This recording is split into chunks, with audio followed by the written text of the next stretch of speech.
एक चुटकी जहर रोजाना।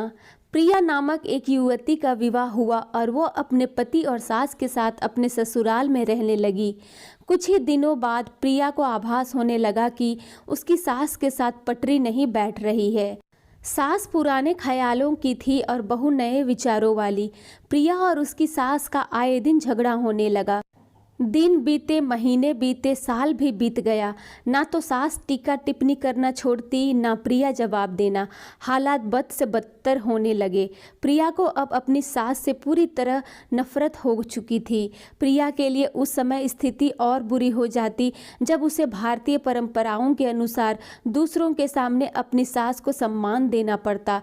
अब वह किसी भी तरह सास से छुटकारा पाने की सोचने लगी। एक दिन जब प्रिया का अपनी सास से झगड़ा हुआ और पति भी अपनी मां का पक्ष लेने लगा तो वह नाराज होकर मायके चली गई। प्रिया के पिता आयुर्वेद के डॉक्टर थे। उसने रो रो कर अपनी व्यथा पिता को सुनाई और बोली, आप मुझे कोई जहरीली दवा दे दीजिए जो मैं जाकर उस बुढ़िया को पिला दूं, नहीं तो मैं अब ससुराल नहीं जाऊंगी। बेटी का दुख समझते हुए पिता ने प्रिया के सिर पर प्यार से हाथ फेरते हुए कहा, बेटी, अगर तुम अपनी सास को जहर खिलाकर मार दोगी तो तुम्हें पुलिस पकड़ कर ले जाएगी और साथ ही मुझे भी, क्योंकि वो जहर मैं तुम्हें दूंगा। इसलिए ऐसा करना ठीक नहीं होगा। लेकिन प्रिया जिद पर अड़ गई, आपको मुझे जहर देना ही होगा। अब मैं किसी भी कीमत पर उसका मुंह देखना नहीं चाहती। कुछ सोचकर पिता बोले, ठीक है, जैसी तुम्हारी मर्जी, लेकिन मैं तुम्हें जेल जाते हुए नहीं देख सकता, इसलिए जैसा मैं कहूँ वैसा तुम्हें करना होगा। मंजूर हो तो बोलो। प्रिया ने पूछा, क्या करना होगा? पिता ने एक पुड़िया में जहर का पाउडर बांधकर प्रिया के हाथ में देते हुए कहा, तुम्हें इस पुड़िया में से सिर्फ एक चुटकी जहर रोज अपनी सास के भोजन में मिलाना है। कम मात्रा होने से वह एकदम से नहीं मरेगी, बल्कि धीरे धीरे आंतरिक रूप से कमज़ोर होकर 5 से 6 महीनों में मर जाएगी। लोग समझेंगे कि वह स्वाभाविक मौत मर गई। पिता ने आगे कहा, लेकिन तुम्हें बेहद सावधान रहना होगा ताकि तुम्हारे पति को बिल्कुल भी शक न हो पाए, वरना हम दोनों को जेल जाना पड़ेगा। इसलिए तुम आज के बाद अपनी सास से बिल्कुल भी झगड़ा नहीं करोगी, बल्कि उसकी सेवा करोगी। यदि वह तुम पर कोई भी टीका टिप्पणी करती है तो तुम चुपचाप सुन लोगी, बिल्कुल भी प्रत्युत्तर नहीं दोगी। बोलो, कर पाओगी ये सब? प्रिया ने सोचा, 6 महीनों की ही तो बात है, फिर तो छुटकारा मिल ही जाएगा।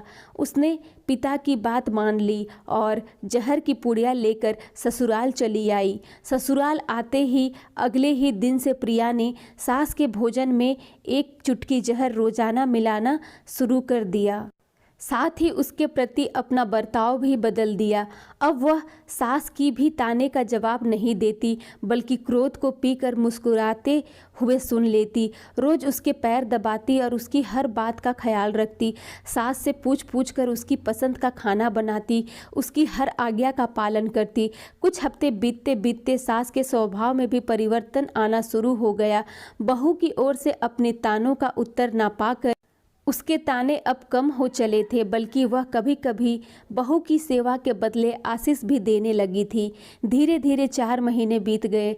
प्रिया नियमित रूप से सास को रोज एक चुटकी जहर देती आ रही थी, किंतु उस घर का माहौल अब एकदम से बदल चुका था। सास बहू का झगड़ा पुरानी बात हो चुकी थी। पहले जो सास प्रिया को गालियां देते नहीं थकती थी, अब वही आस पड़ोस वालों के आगे प्रिया की तारीफों के फूल बांधने लगी थी। प्रिया को साथ बैठाकर खाना खिलाती और सोने से पहले भी जब तक प्रिया से 4 प्यार भरी बातें ना कर ले उसे नींद नहीं आती थी। 6ठा महीना आते आते प्रिया को लगने लगा कि उसकी सास उसे बिल्कुल अपनी बेटी की तरह मानने लगी है। उसे भी अपनी सास में माँ की छवि नजर आने लगी थी।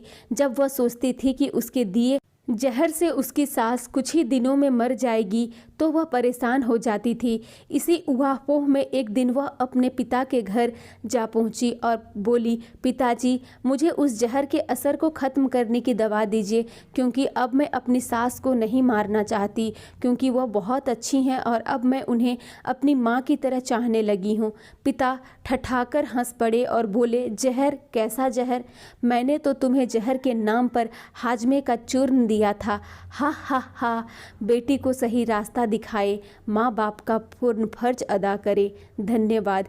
ये स्टोरी अगर आप लोगों को पसंद आए तो मेरे चैनल को लाइक और सब्सक्राइब करना ना भूलें।